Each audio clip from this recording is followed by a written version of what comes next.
انہوں نے میرے ساتھ بیٹھنا اٹھنا فارغ اوقات میں ہوا تو انہوں نے مجھے کہا کہ یار باہر چلتے ہیں کہیں نا. تو اچھی لائف دیکھتے ہیں. اچھی لائف اور مطلب کوئی لائف میں چینج لانا ہے. تو میں نے اپنے طور پہ تھوڑا سٹارٹ کیا اس کو کہ کہاں جایا جائے. پہلے ہمارا ٹارگٹ جو ہے نا وہ سنگاپور اور ملائیشیا اس سائڈ ٹائپ کے. میں سوچا کہ ادھر چلتے ہیں.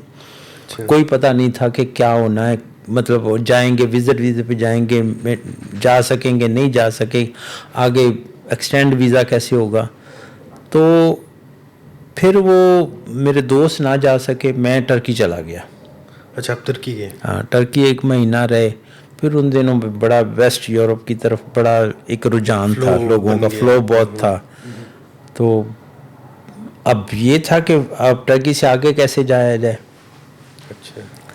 ان دنوں پھر نا ہمیں پتہ نہیں تھا, لیکن وہیں جا کے پتہ چلا کہ رومینیا میں پاکستانی پاسپورٹ پہ انٹری ہوتی تھی. رومینیا میں ابھی بھی ہے شاید؟ نہیں ابھی نہیں, ابھی ویزا ہے. کیسے ٹھیک نہیں ہے؟ اچھا تو پہلے سے بولنا. چلو اچھا. تو رومینیا میں 1 منتھ مارا. پھر آگے جو ہے نا اس کی تفصیل کو میں چھوڑ دیتا ہوں کہ آگے ہم آسٹریا کیسے پہنچے, وہ بھی ایک لمبی داستان ہے. مجھے اس چیز بتانے میں کوئی آر محسوس نہیں ہے کہ ہم 2 راتوں میں تقریباً 60 کلومیٹر پیدل چلے تھے. پیدل یعنی ہم 60 کلومیٹر رومینیا سے ہنگری آئے, سارا دن گزارا, پھر اگلی رات ہم آسٹریا میں گئے. تو آسٹریا جو نا یہ ایسٹ یورپ اور ویسٹ کا گیٹ ہے. اچھا انٹری یہاں سے ویسٹ یورپ سٹارٹ ہو جاتا ہے. وہاں ہم گئے تو جو بھی طریقہ کار وہاں کا تھا ٹیمپریری اس کو ہم نے اڈاپٹ کیا. پھر وہاں یہ تھا کہ پورے یورپ میں مطلب پیپر بننا بہت مشکل تھے, لیکن آسٹریا ایک واحد کنٹری تھی جو چپ چاپ آپ کو لیگل کر رہی تھی. اچھا مطلب کوئی ایک طریقہ کار تھا, کیونکہ آسٹریا پوری دنیا میں ایک ایسا ملک ہے جہاں پہ ہر بندہ دکھاوے کے لیے بھی اخبار خریدتا ہے کہ میں مطلب ہم لوگ پڑھے لکھے ہیں. اچھا چھوٹا سی کنٹری ہے لیکن بڑا, یعنی 9-10 سال میرا خیال وہ بیانہ دنیا کے پہلے نمبر پہ آتا رہا ہے, ٹاپ سٹی میں آتا رہا ہے جو دنیا کا نمبر 1 ہے. میں جب میرے وہاں پہ ویزا مجھے مل گیا, ڈاکومنٹ بن گئے, پھر ایک ایسی زندگی سٹارٹ ہوئی ہے اسٹرگل کی. اور وہ کیا اسٹرگل تھی میں آپ کو بتاؤں تو. اچھا جو آپ کا وہاں پہ ویزا لگا وہ مطلب پرماننٹ ویزا ہو گیا تھا؟ پرماننٹ ویزا ریزیڈنس ہو گیا تھا. پھر کیا نام ہے اس ٹائم وہاں برف بڑی پڑتی تھی. ہاں ٹھنڈا علاقہ ہے, ٹھنڈا تھا, یعنی اکتوبر کے بعد سے سٹارٹ ہو کے اپریل تک وہ جاتی تھی. کوئی پتہ نہیں تھا کہ ویدر کا کیا ہوگا. اور میں نے ذاتی طور پہ -27 میں کام کیا. -27 ڈگری 15-20-25 یہ مدار ہوتا, برف کے ڈھیر لگ جاتے تھے. اور میرا کام تھا ہی گاڑی کا. مطلب کس طرح کا کام کرتے؟ ڈرائیونگ کا؟ وہ ہم لوگ نا کیونکہ وہاں پہ نیوز پیپر بہت زیادہ ہے. کیوں؟ اچھا یہ والے میں ٹھیک ہے.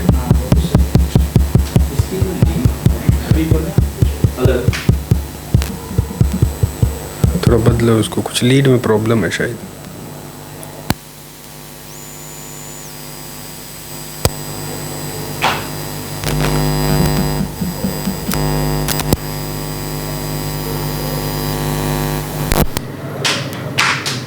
اب آ رہی ہے؟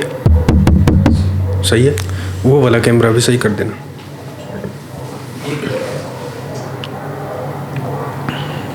یہ نیچے والا اس کا اٹھا کے رکھو نا, اس سے ہل رہا ہے.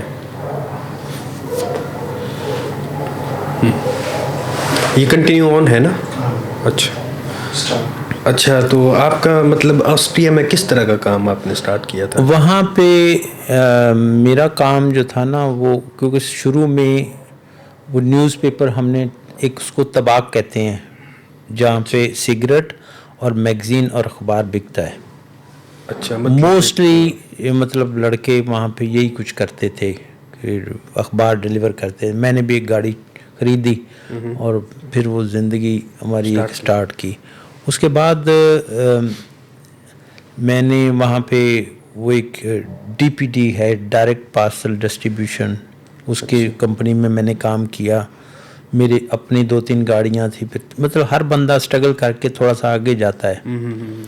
تو کافی پھر میری فیملی آ گئی, زندگی ایک روٹین میں چل پڑی. اسٹرگل تو پھر چلتی رہی ساتھ ساتھ, بہت زیادہ مطلب محنت کی, بہت زیادہ وہ چیزوں کا سامنا کیا. پتہ ہی نہیں چلا کہ 28 سال کب گزر گئے. 28 سال میں آسٹریا میں ویانا میں رہا. بہت بڑا ٹائم ہے. میرے بچے 2 پیدا ہوئے وہاں پہ آسٹریا میں. تو پھر مطلب ایک آسٹریا ہمیشہ مجھے نہیں اس چیز کا نہیں پتا کہ میری کیا فیلنگس تھیں. میں 28 سال اس ملک میں رہا ہوں, اور مجھے خاص کر گرمیوں میں جب میں باہر نکلتا تھا, مجھے وہ فضا جو ہے نا عجیب سی اداسی ہے وہاں پہ نا, سمجھ سے باہر ہے. یہ میرے مطلب میں نے گوروں سے بھی پوچھا ہے تو وہ بھی کہتے ہیں کہ یہاں کوئی ایسی چیز ہے جو آپ کو نا مطلب ایک خوش نہیں ہے, خوشنما ماحول نہیں ہے. اور یہ ہم نہیں خالی, کیونکہ میں تو فارنر تھا نا وہاں پہ, تو ہم ایک پرایا دیس ہے جہاں پہ ہم رہتے ہیں, تو احساس ہوتا ہے کہ یہ مطلب جگہ ہماری نہیں ہے. رائٹ.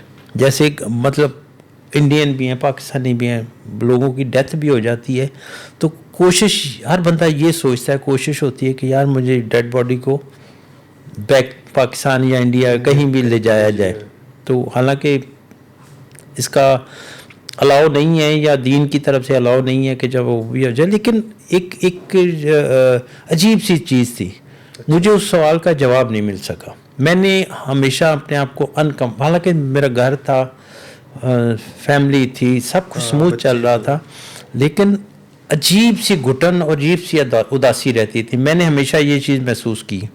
ہاں, جب میں نے پاکستان آنا ہوتا تھا نا, یا میں آؤٹ آف کنٹری دبئی آیا, جیسے ہی پلین ہوا میں اڑتا تھا تو مجھے ایسے فیل ہوتا تھا کہ جیسے میں نا ایک قید سے آزاد ہو گیا ہوں. اور جو ہی میری چھٹی ختم ہوتی تھی, ہم نے واپس جاتے, جو جہاز لینڈ کرتا تھا تو میری عجیب سے نا وہ گھٹن کا احساس ہونا شروع ہو جاتا تھا. وہاں ٹیکسز بہت زیادہ ہیں, بہت چیزیں وہ ہیں. حالانکہ میری نیشنلٹی وہاں پہ سارا کچھ ٹھیک تھا الحمدللہ.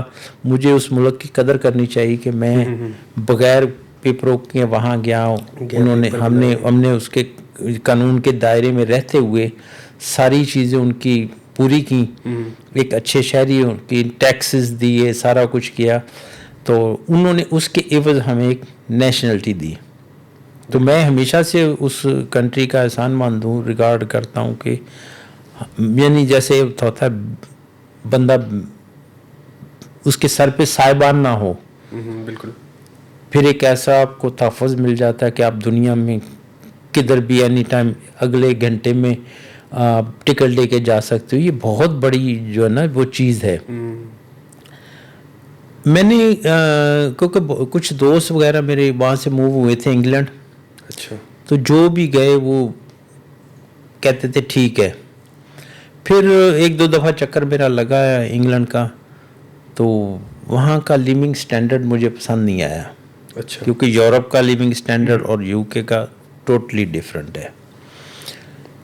میں پھر 2018 میں ایک پورا پروگرام بنا کے گیا کہ مجھے بلکہ موو ہونا ہے.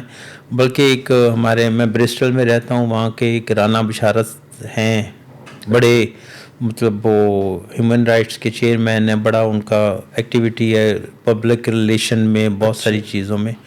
انہوں نے مجھے فیس بک پہ اپروچ کیا تھا. اچھا, کہ آپ نا دوستی ہوئی, ہماری تعلق بنا. انہوں نے کہا جی آپ یہاں آ جاؤ. تو میں ایسے ہی ایک ایکسپیریمنٹ کے لیے وہاں گیا. ایک چیز میں نے وہاں جا کے محسوس کی, وہ جو مجھے گھٹن تھی نا, وہ UK جا کے مجھے ایسے لگ رہا تھا میں پاکستان آ گیا ہوں. یہ کچھ کہہ رہا ہے شاید کارڈ چیک کرنے کا. کیسا کارڈ ہو گیا؟